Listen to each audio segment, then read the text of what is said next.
इफ्तार में किस को ब्रेड पकोड़ा खाना पसंद है। अगर इफ्तारी में इतने मजे मजे के स्नैक्स हो जाएं तो क्या ही बात है। तो आज की रेसिपी रमजान स्पेशल रेसिपी है। आज की रेसिपी जितनी कलरफुल और जितनी खूबसूरत आपको देखने में लग रही है, यकीन करे खाने में इससे कई गुना ज्यादा मजेदार है। ये आपको ऊपर से बहुत ही क्रिस्पी और करारे मिलेंगे, लेकिन ये अंदर से बहुत ही जूसी और मजेदार होंगे। बहुत ही कमाल की ये स्नैक्स की रेसिपी बनकर तैयार होती है।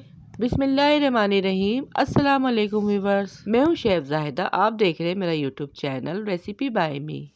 आज मैं अपनी किचन में आप लोगों के लिए लेकर आई हूँ बहुत ही मज़ेदार ब्रेड पकोड़ा की रेसिपी। ये ब्रेड पकोड़ा बहुत ही ज़बरदस्त बन के तैयार होते हैं। सबसे अच्छी बात यह है कि ना ही तो ज़्यादा मेहनत और ना ही ज़्यादा बजट, कम वक्त और कम खर्च और बहुत ही आसानी के साथ ये ब्रेड पकोड़ा स्नैक्स बनके तैयार हो जाते हैं। बच्चों को अगर ये ब्रेड पकोड़ा बनाकर देंगे, उन्हें इतने पसंद आएंगे कि वो इसे बार बार आपको बनाने की फरमाइश करेंगे। और हल्की फुल्की भूख में शाम की चाय के साथ ये बहुत ही मज़े के लगते हैं। तो आइए इस आसान और मज़ेदार ब्रेड पकोड़ा की रेसिपी को बनाना स्टार्ट करते हैं। तो इसे बनाने के लिए सबसे पहले यहाँ पर हमें चाहिए होगा बेसन। बेसन यहाँ पे मैंने 1 कप के बराबर लिया है।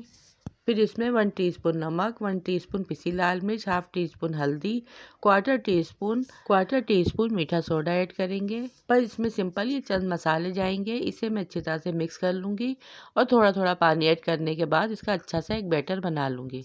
अच्छा, इसका बैटर ना ही ज़्यादा हमें गाढ़ा रखना है और ना ही ज़्यादा इतना पतला रखना है कि लगाते ही सारा तेल में निकल जाए। बस एक स्मूथ सा बैटर बना के हम इसे साइड में रख देंगे और फिर चलते हैं बाकी ब्रेड पकोड़ा की प्रिपरेशन की तरफ।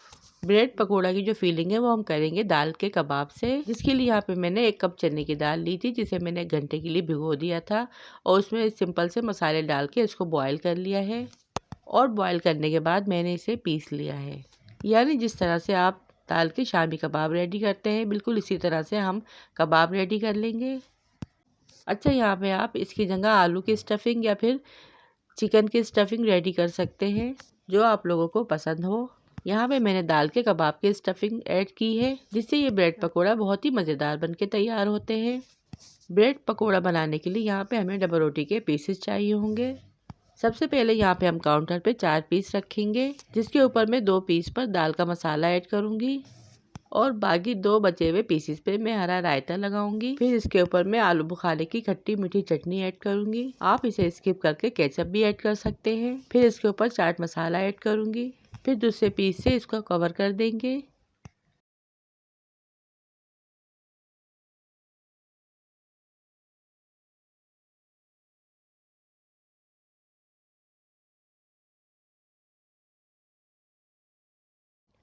और इस स्लाइस की 2 हिस्सों में कटिंग कर लेंगे।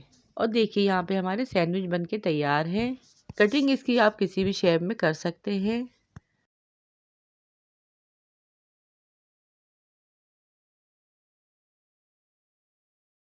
सबसे पहले पैन में तेल को गर्म होने के लिए रख देंगे और फिर जो बेसन को हमने फेंट के रखा था, इसमें सैंडविच ऐड करेंगे।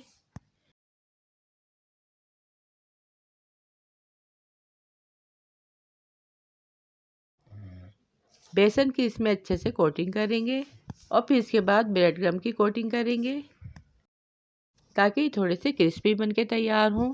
और दूसरे सारे पीसेस को हम इसी तरह से रेडी करके प्लेट में रखते जाएंगे।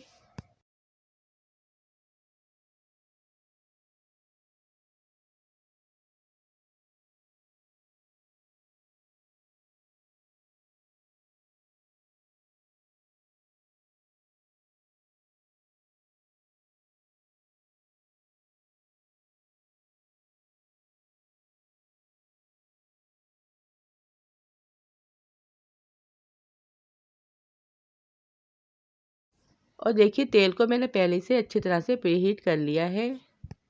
अब यहाँ पे हमें चूल्हे के फ्लेम को मीडियम टू लो कर देना है। एक एक करके जितने पीसीस इसमें आए हम इसमें ऐड कर देंगे और हल्की आंच में इन्हें फ्राई कर लेंगे। अगर तेज़ आंच करेंगे तो ये ऊपर से जल जाएंगे और अंदर से कच्चे रहेंगे।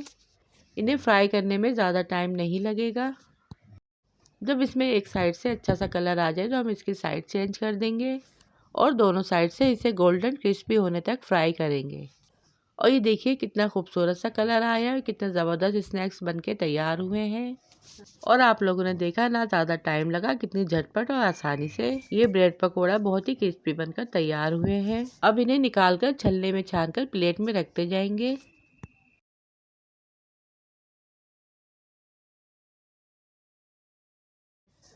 और बाकी बचे हुए ब्रेड पकोड़ा को भी हम इसी तरह से फ्राई कर लेंगे। तो ब्रेड पकोड़ा देखिए यहाँ पे हमारे बहुत ही मज़ेदार बनकर तैयार हैं। इतने डिलीशियस ये स्नैक्स बनते हैं कि आप इन्हें इफ्तार में बार बार बनाना पसंद करेंगे। तो ये थी मेरी आज की रमज़ान स्पेशल ब्रेड पकोड़ा की रेसिपी।